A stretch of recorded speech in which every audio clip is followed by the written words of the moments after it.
Well, that was a very sudden end sequence there, but yeah, the end. Cool. All right. Well, thank you for playing. No, thank you for... This is an interesting game. Yeah, it's one of the... Like... Oh, I need to turn that down a little bit.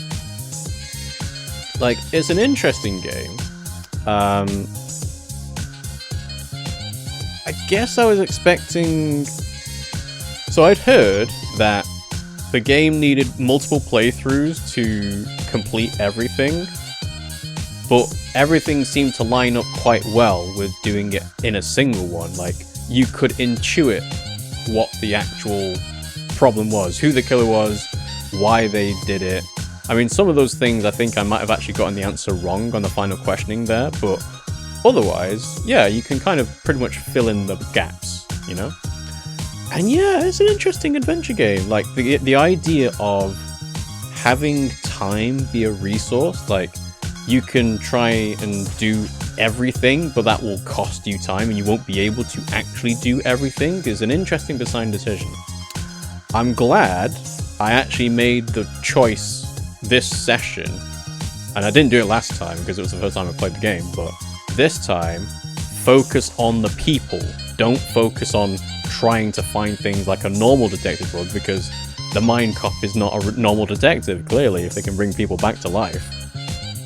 But yeah, it's interesting. I don't think it's quite as good of an adventure game as Locomotive is, but I guess it's kind of working for a different thing. The main thing here is like the murder mystery, the establishing of the backstory of all the characters in the camp, and then figuring out why would a murder happen in this camp. And a lot of that is dependent on, you know, talking to the people, figuring out their relationships, and why they do certain things.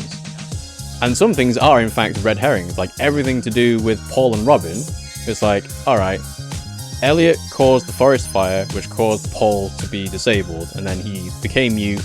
But that was unrelated to Robin. Like, Robin seems to have always been, like, awful to them. And the twin sister thing didn't actually go anywhere. So, I was expecting there to be, like, a sudden change in personality of Rebecca was actually going to be whoever the other person was. I don't know if we actually found out the name. I don't think it would have been Gracie, because the ages don't line up, because Elliot is... was Elliot the same age? I think he was, actually. Yes, he was, because he got bullied by Rebecca, and then Rebecca stops bullying him. So then that's where I thought the replacement of the twin sister would happen. It's Ruben, who's a lot younger than the others, but... Yeah, okay. But yeah, no, I mean, the music, the jazz music is quite nice. I mean, they obviously were quite proud of that, and they, like, you know, doing the mind surfing thing. The mini-game was actually quite interesting. It breaks up the gameplay, rather than it just being a point and click, go here, listen to them do this thing. There is actually a, like, game thing to do, right? But the idea that you could fail the gameplay thing when doing stuff costs you time, and then therefore you could miss out on, well, the right questions for people and figuring out the mystery itself, which is supposed to be the main draw of the game, right? That doesn't feel as good. But we did have the accessibility option of you can make the game easier and you can just ignore it entirely if you have the right levels for the mind bullets, which I wasn't expecting, but I mean, it worked out. It was alright. So yeah, it's an interesting concept. The fact that it's well, is it a non-linear? Yes, it is a non-linear thing, because you can find things out from different people. Now, like I said a little... Oh, I don't know if anyone noticed one of the sound effects there, but that was a bit odd to see, sure. I'm not going to bring more attention to it other than that.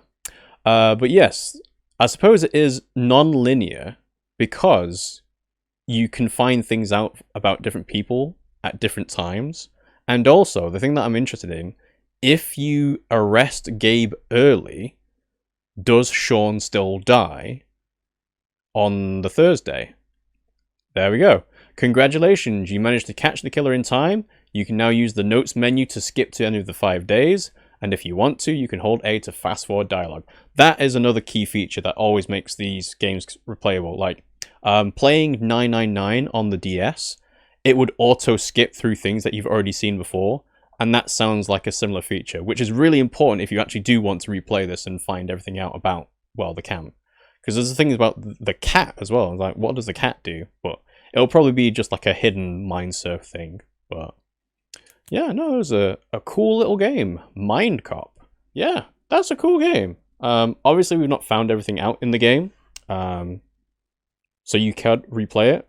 I guess you could end up, like I said, spending more time on trying to find things out that don't actually matter, and then therefore not actually have enough time to find the correct killer. But I'm glad we managed to do it in a good, clean one playthrough.